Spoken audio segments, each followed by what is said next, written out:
재밌으세요? 지휘? 재미... 우리가 지휘로 이제 평생을 산다고 생각했을 때 재미있진 않아요. 체력이 안 돼서 제가 실수를 한 번 한 적이 있었어요. 무대 위에서, 무대 지휘 위에서. 위에서. 그러니까 되게 신선한 경험이 하나 있었어요. 추임새. 특히 타악기 하시는 분들이 그걸 많이 하시죠. 앞에서 잘하면 이렇게 하시는 거죠. 그 옆에서 네. 하고 그런 거를 뒤적 할 일은 없죠. 국어과정은 있어요. 조태꿀!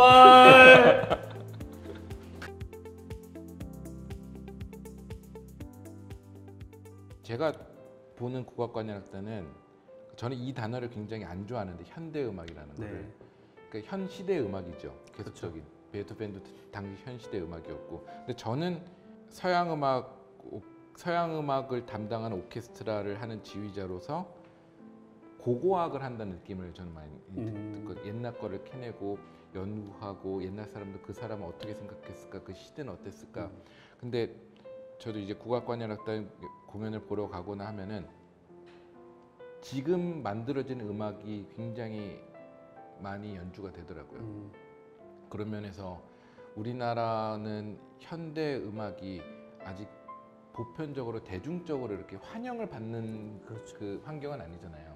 그 환영을 받는다는 게 안 받는 것도 아니지만은 그걸로 이제 관객이 100% 우리가 관객석을 채울 수 없는 거고 현재는 아쉽게도요. 근데 서양의 방송국에 있는 오케스트라들은 그 현 시대 음악들을 의뢰를 하고 계속 발전시키는 역할들이 있거든요. 뭐 함부르크도 그렇고 있는 자브리켄 방송인가. 근데 KBS 지금 국악관현악단에 있으니까 그러한 뭐라 그럴까 사명을 가지게 되지 않을까요?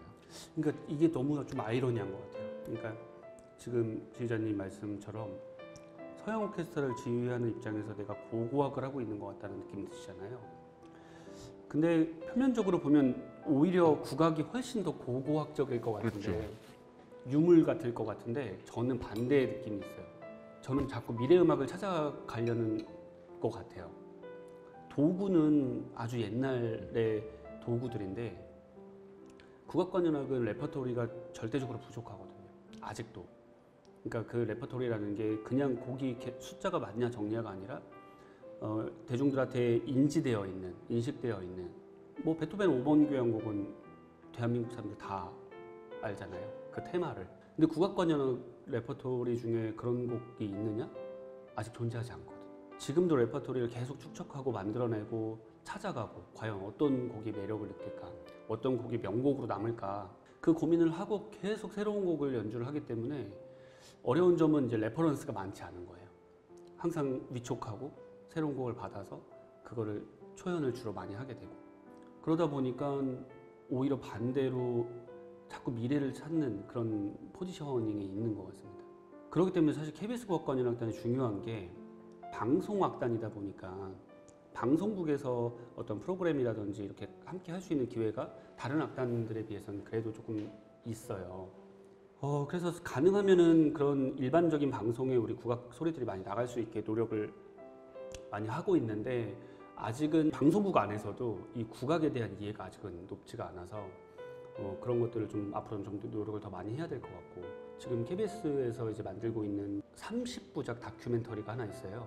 드오라는 다큐멘터리인데 그 전체의 음악들이 다 국악으로 이번에 들어가게 됐어요. 그래서 그 전체 음악 감독을 이제 제가 맡아서 하고 있고 저희 악단도 연주도 하고 출연도 하고 이제 그런 계획으로 지금 그럼 거기에 들어갈 작품은 그 다큐멘터리를 위해서 만들어진 그렇죠. 새로 만들어진 창작된 작품이네요.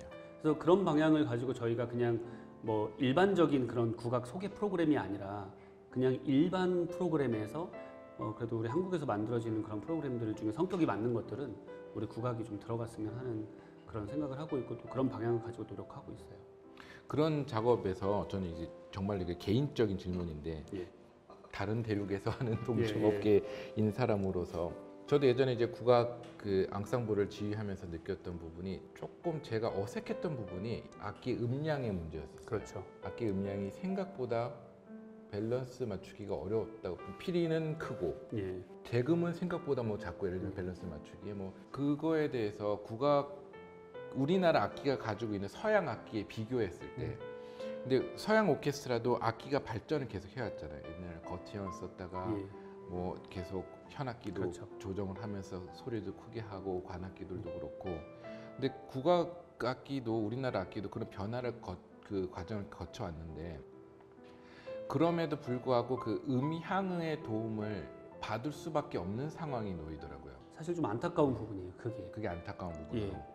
서양 오케스트라가 지금 자연 음향에 근거한 음향을 발전시킬 수 있었던 이유는 제 생각에는 마이크가 없던 시절, 그러니까 확성의 도구가 없던 시절부터 만들어진 음악 장르잖아요.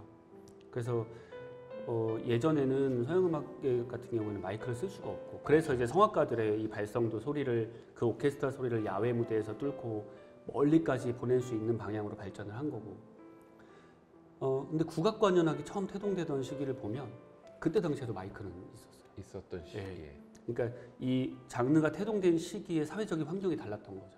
그러니까 아주 어떻게 보면은 음악적이진 않지만 쉽고 편안한 확성의 방법이 있는데 당시에는 그냥 있으니까 쓰자. 그렇게 그렇죠. 될 수 있던 거죠. 그게 어떻게 보면 한편으로는 그런 정교한 음향적인 방식들을 좀 발전시키기에는 좀 노력이 부족했던 것들이죠. 그래서 이제 그런 것들을 사실 우리 국악관현악단들이 60년 동안 이제 굉장히 양적으로는 팽창을 많이 했는데 그런 질적인 내용에 관련된 논의나 노력을 이제 막 기울여야 돼요.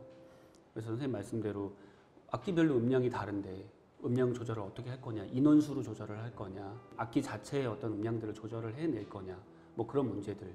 어쨌든 앙상블이라는 거는 그 안에서 소리들이 다 섞일 수 있는 음량을 만들어내야 되는데 특정 악기들이 일단 너무 크다든지 뭐 타악기라든지요. 그래서 그런 것들에 대한 논의가 현재 국악관현악단들에서 하고 있어요. 이제 시작. 그 발전을 악기에 대한 개량에 대한 좀 구체적으로 통합을 시켜서 발전을 해야 되는 방향으로서 그걸 국악관현악단이 중심이 돼야 되는지 아니면 개개인 악기를 만드시는 분들이 중심이 돼야 되는지 그것도 아니면 국가가 나서서 해야 되는지. 사실 가장 빠른 거는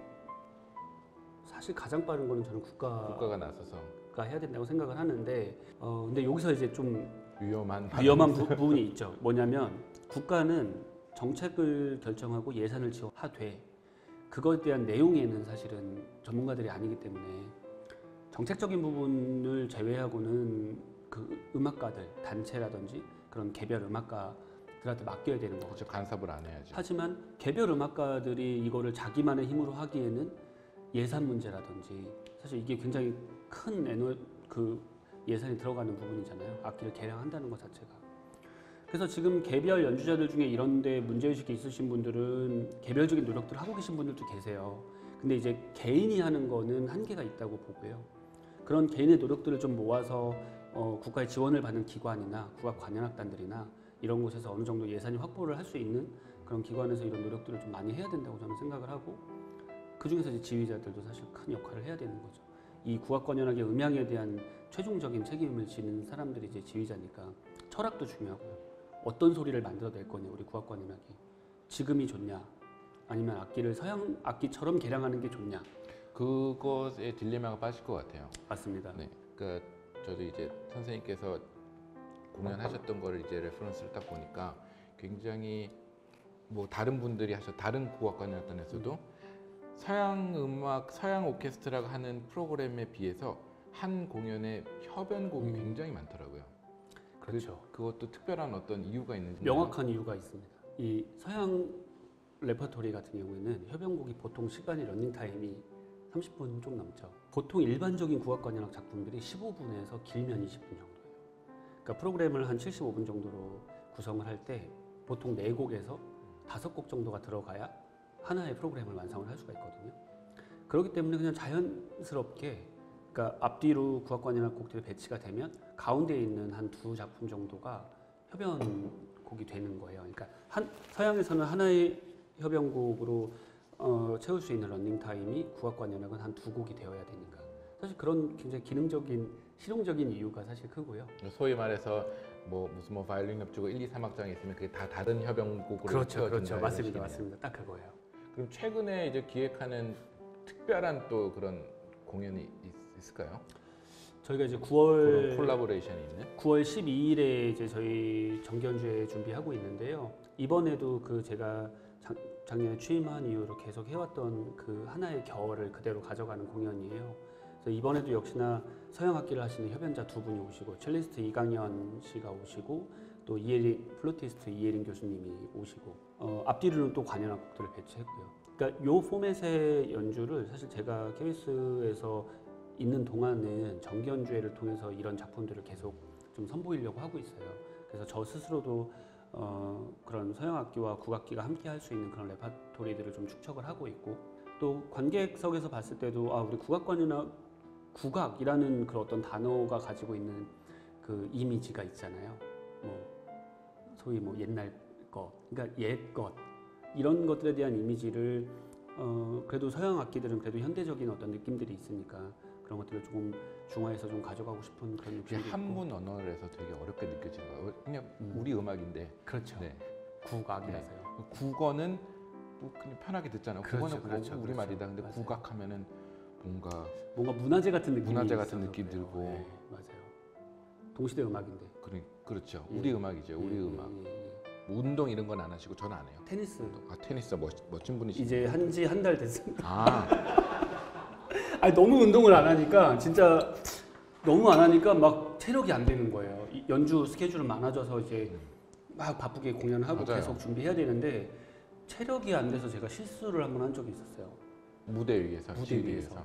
그러니까 좀 하드한 공연이긴 했는데 좀 리허설 기간부터 약간 어깨가 안 좋아왔는데 그럴 때 있죠. 네, 리허설 때 너무 진을 뺀 거예요. 제가 그래서 실제 공연 때 약간 이렇게 동작이 제가 약간 저도 모르게 좀 어깨가 좀 이렇게 삐걱하게 좀 됐었던 것 같아요. 또 아차 싶더라고요. 지휘자가 무대에서 실수하는 건 사실 정말 엄청난 일이니까. 그렇죠. 그래서 운동을 해야겠다고 진짜 결심을 하고 좀 와이프랑 같이 할 수 있는 운동 찾다가 테니스를 또 지인분이 권유해 주셔가지고 시작해서 사실 오늘 아침도 여기 오기 전에 아침에 아우. 8시 20분에 레슨 1시간 하고 왔는데 좋습니다. 추천드립니다. 같이 테니스 언제 한번 치러 가시죠.